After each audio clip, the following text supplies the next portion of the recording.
Hello, everyone. Welcome to our weekly broadcast from the Virsec Security Lab, where we're doing vulnerability analysis of some of the top, most dangerous vulnerabilities that we've identified during the last week. Joined, as always, by Satya Gupta, our founder and CTO and chief inventor. And I think today we've got a pretty long list of them, so we might skip a couple, but we're going to be publishing the entire list and individual blog posts on each of these. So if you keep looking at our blog site. So hello, Satya, how are you? Very good, Billy. How are you doing? Good, good. So I guess let's jump into it. The total numbers were, what, around 200 new vulnerabilities this week, but it looks like a higher percentage of scary ones, perhaps? Yes, and this week has been especially interesting. Very big name products and big name vendors have been listed in here. And, and as we all are cognizant, there's, the holiday season coming up. So, I'd expect things to slow down. So the number of vulnerabilities has gone down, but, but the high visibility ones are obviously, there's no sign of letting up out there essentially. So. And of course, with everything happening around FireEye and SolarWinds, which we'll be doing separate reports on, there's a pretty heightened sense of urgency around everything. Absolutely. All right, so why don't we jump into it? All right, let me share my screen here. So this week, as we were talking about it earlier, really, we have 195 vulnerabilities that fall in between. These are brand new vulnerabilities that got reported into the National Vulnerability Database between the 30th of November and 6th of December. And so, as you can see here, there's a total of 9, in which there's 8 regular ones and 1, my favorite topic, the confused deputy, which is the very last one out here. But as we discussed, we're going to be skipping a few, so because there's just too much content out here. So we won't cover the highlighted ones, but we'll cover the rest. And of course, you can download the report and read about all of them. Of course, yes. Okay, so let's step into it right here. So ImageMagick, as we discussed last time also, I believe, is a tool that actually helps process images on websites. So, and it's an open source product, so it's very heavily used and all. And, again, this week, again, it has a vulnerability that has a very severe 9.8 rating. So CVSS score is 9.8. And this one has a public exploit on it. So, that makes it even more dangerous. The total average risk rating score that we've assessed out here is as high as it gets, 91% essentially. And as you mentioned, we saw them a couple of weeks ago, and it seems like there's a trend that you would think a company that has one vulnerability would then be more cautious, but I guess it's part of a trend often. Exactly. And what makes it now, of course, very dangerous is that there's public exploits available, and everybody who has the even script kiddies can attack something like that essentially. But fortunately, our Virsec security platform has this capability, the VSP host, which basically spawns, which protects all the newly spawned processes. And so it kind of creates a little environment like a jail around all the processes that can actually run on your product. So that is what we will be using to be able to protect this vulnerability. Yeah, and that's an interesting concept we were talking about before, this idea of, I don't know, a jail or a straitjacket for your app so that it's only doing what it's allowed to do, right? Exactly. All kind of part of this concept of whitelisting, but I guess whitelisting and some of these manual processes have gotten a bad name, even though it's the right idea, but we're able to automate that. Is that correct? Right. And it kind of feeds into this concept of trust. If we can create a little profile around the application before it executes and says, here are all the files and the ports and all the resources that you are allowed to access, then that becomes like the operating playbook for that particular process. And if that application at runtime starts flouting that playbook, then that's cause for concern. And depending on the sensitivity of that process, you could potentially terminate that process or start apply the other kind of protection measures that we can help customers with. So this is zero trust down to the process level, right? Yes, and process and resources, And down resources, to okay. what files, even text files, and that will potentially get be read. So this is this is something that SE Linux has been doing for a while for in the case of Windows. So so that I'm sorry, in the case of Linux. So it's not an unknown concept, but this is what will essentially, I see this as the future of trust. Essentially, how people will be operating their applications. So in All right, many well, ways, topic for future blogs and additional videos. exactly. We were discussing the other day. If I go to visit the Pentagon, I'd have to stand in a line for like 2 hours, prove my credentials and everything before I can actually be let into the building. And then somebody accompanies me all the time, to whichever office I'm going to. But then, if I think of software, malware has a relatively easy path. It doesn't have to do anything. It just shows up inside, many many scenarios in Fortune 500 companies or even in the federal space and all. So this is what our application control does. Basically, make sure everything's all good before it's let in. Okay. All right. So I guess let's keep going down the list here. All right. So my second vulnerability here is relates to Jenkins. And as we discussed, Jenkins is one of those build tools that helps to protect against applications that are it kind of helps to build your code essentially. Mm-hmm. So if I'm an ISV, I'd be a very heavy user of Jenkins. So vulnerability in Jenkins is exactly what we've been looking at, staring at these days. With all these supply chain issues that have been in the news lately. So between GitHub and Jenkins, there's a lot of weaknesses in the developer supply chain, I guess. Exactly. And this particular vulnerability has a CVSS score of it's a remote code exploitation. So I could potentially an attacker on the other side of the internet could actually dump some malware and execute it on the Jenkins server. So for some reason it has been given a score of 7.8, but I CVSS in NVD. But to me, it's a lot more dangerous. Fortunately, there is no public exploit out here, so it doesn't move the needle all the way to the end out here. But it definitely is in the red zone. Okay. And the good news here is that there is no publicly available exploit. So fortunately, that is a small saving grace out there. But and Virsec, of course, we can stop these remote code execution style attacks with our SKU, the VSP host here. And Jenkins is one of the most popular platforms out there, I guess, from the exactly. As you can see, there's like a magic quadrant here that it kind of is one of the popular tools that are used right. online. Hey, Willie, can we pause this for a moment? I have to take this call. Okay. I'll just pause the recording. It's like he's running out of battery. Your voice is slowing down, Satya. How about now? Is it any better? There it is. Yeah. You know what I've seen with some, I think with Zoom, some of them when it slows down a little bit, then it speeds up to catch up. So you hear people slow down, then they start talking really fast. So what's going on is there's a bunch of packets that get queued up, and they get played at a very high speed kind of thing. Yeah, right? Exactly. But okay, so yeah, why don't you? I'm recording again. Why don't you share your screen, and then we'll jump right back into it. Right. So I hope you can see my screen, right? I'm sharing it already. Hold on. Yeah, I'm on the wrong thing here. Yes. Okay. Okay. Great. All right. So Satya, looks like we've skipped a few that are detailed in the report, but now we're on to number 6, the Hashicorp. Can you tell me a little bit about what this tool is?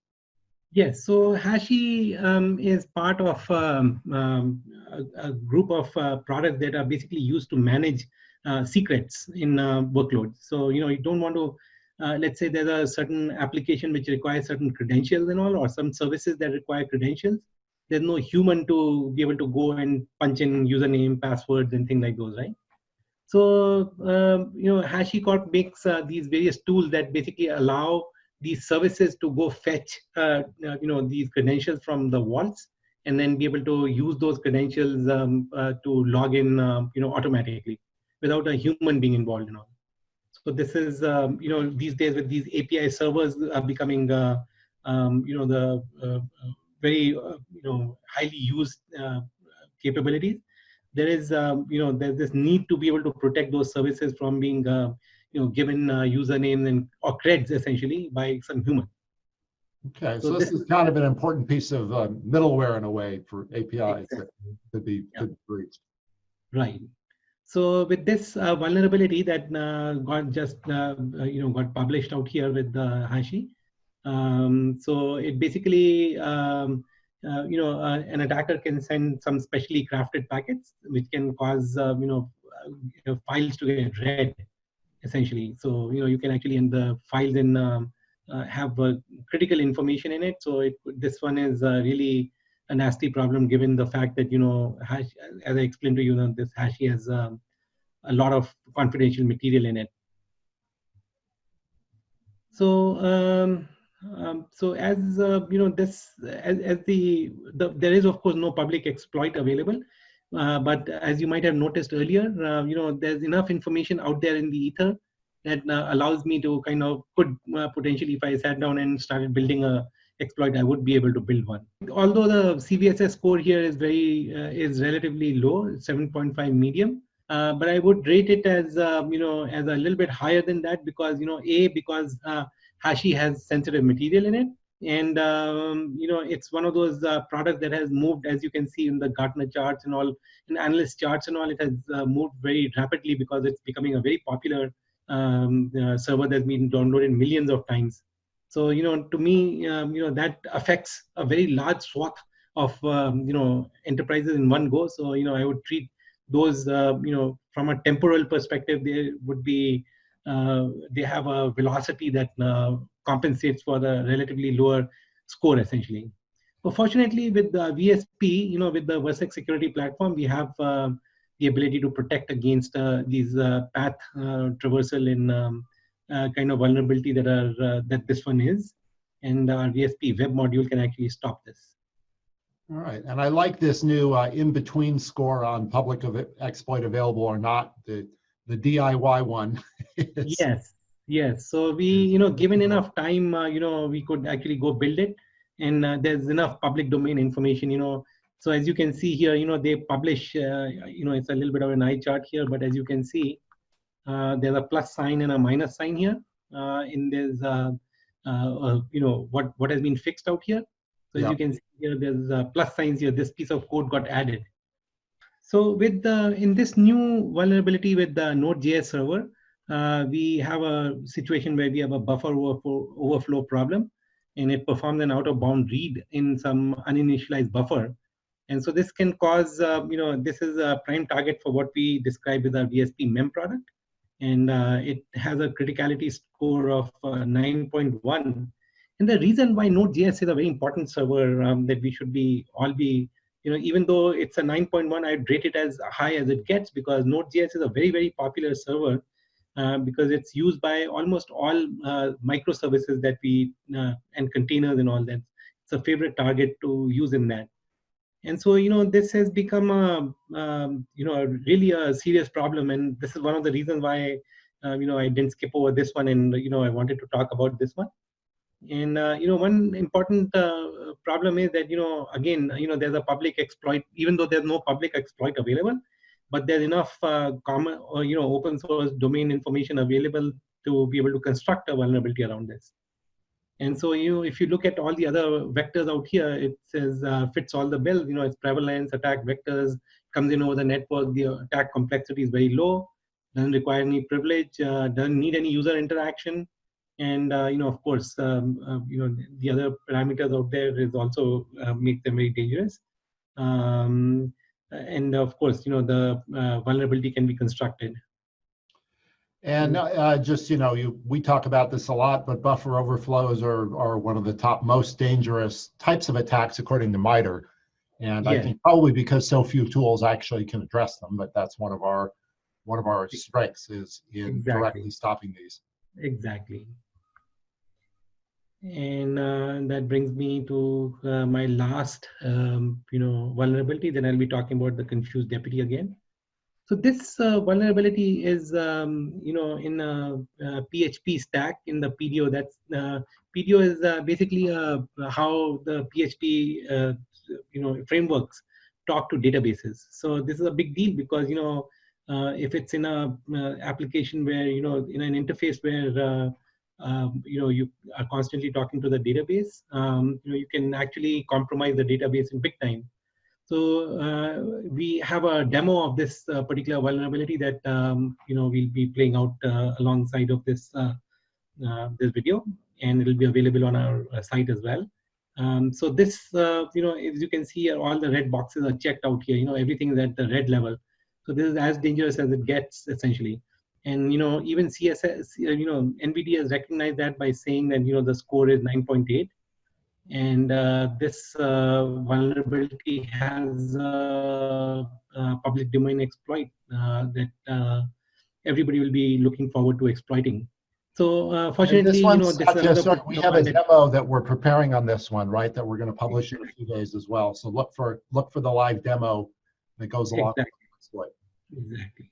And so it basically allows a SQL injection attack. And in the demo we show some naive, instances of how the database can be attacked. But this can get very interesting very quickly. Okay. And our VSP web addresses this. Yes, exactly. It's a SQL injection attack. So our VSP web is more than capable of defending against this attack very, very well. All right, so now we're on to our confused deputy of the week. And again, this term is widely used. It sounds a bit benign, like someone's confused. It's not that dangerous, but these are security tools that are basically can be derailed and turned off or worse. So this is something, and with anti-ransomware tool, ransomware is such a big topic. You think you've bought the tool and you're covered. So what do we have here with Kaspersky? Right. So this particular attack, as you can see from this column here, the attack vector means it's local. So somebody would have to be in the local network essentially, as opposed to on the internet. And it does require a little bit of user interaction. So you have to kind of fool the victim essentially a little bit. So that's the only saving grace out here. But with the confused deputy, it makes it even more special because even though they have a high score 7.8, but what makes it even worse, I think, is because, as we discussed earlier, this is a security product. It's supposed to work unconditionally. So that's what makes this very interesting. And fortunately there's no public domain vulnerable exploit available. And this one is really a DLL hijack kind of a issue that affected this. They like to call it the CART, K-A-R-T. And of course, VSP has the capability of detecting DLL hijack event attack. So you get it's kind of funny, but you need one security product to protect against another security product. That's a little bit oxymoronish, but this is what we really need to be able to do here. Yeah, and I think it's an important point that no piece of software is immune. So you need to watch the security guards along with everything else. Exactly. And I know DLL injection is one of our specialties. These are not often captured by many tools, are they? Right. And this one is a DLL hijack, really. So it's a little bit different, but kind of similar in concept. Okay. It basically loads a DLL that's benign, but it's not the right DLL. It's not the right DLL in the right. It's like being a good person in the wrong spot at the kind of thing. I see. Yeah. All right. Well, thank you, Satya. We covered a lot of ground today and a lot to think about here as always. I guess we'll probably do one more of these next week before the holidays. And of course, the attackers probably won't take a break over the holidays, so we shouldn't either. Yes. So thank you again, Satya, and thank to the audience.